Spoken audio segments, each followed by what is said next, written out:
Hello friends, नमस्ते, प्रणाम। हम लोग बहुत ही प्यारा एक गारी गीत लेकर आए हैं जो कृष्ण भगवान के ऊपर है। आप लोगों को अच्छा लगेगा ये गारी गीत, तो लाइक शेयर सब्सक्राइब जरूर कीजिएगा और कमेंट बॉक्स में ज़रूर बताइएगा कि ये गारी गीत आप लोगों को कैसा लगा। नदिया किनारे कृष्णा गैया चरावेले, नदिया किनारे कृष्णा गैया चरावेले। अब घूमी घूमी बसिया बजावे, हाय सीताराम से भजो यार, घूमी घूमी बसिया बजावे, हाय सीताराम के भजो। बसिया के धुन सुनी राधाया गुताइली हो, बसिया के धुन सुनी राधाया गुताइली हो।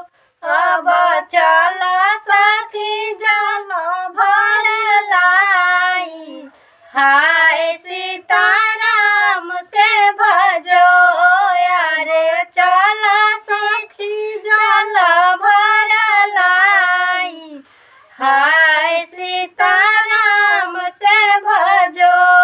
जल भर धैली और राम सखिया हो, जल भरी धैली और राम सखिया हो। अब चिरा चढ़ी बैठे नहाए, हाय सीताराम के भजो यारे, चिरा चढ़ी बैठे नहाए, हाय सीताराम के भजो।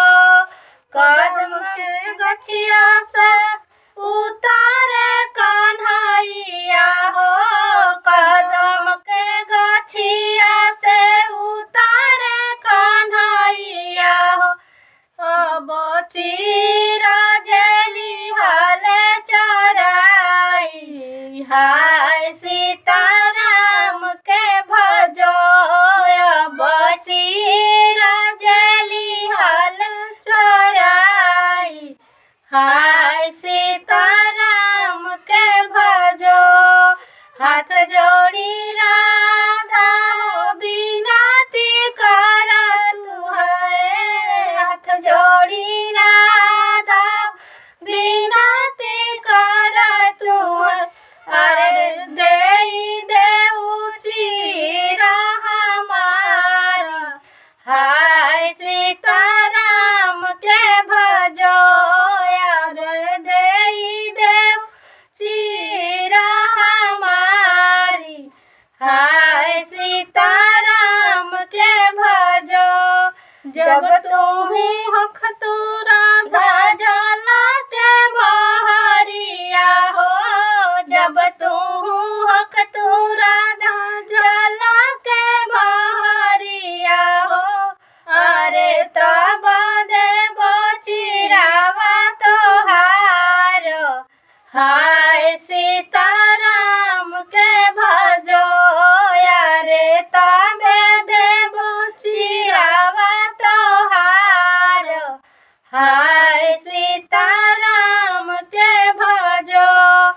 कैसे में होखबो कान्हा जल के बहरिया हो, कैसे में होखबो कान्हा जल के बहरिया हो।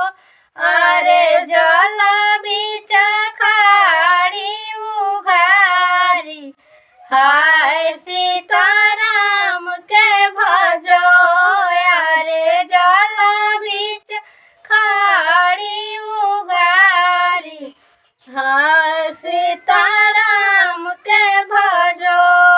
कैसे में आई कान्हा तोहारी सामनवा हो, कैसे में आई कान्हा तोहारी सामनवा हो। अरे तू तो रुसह मनारी, हाय सीताराम के भजो।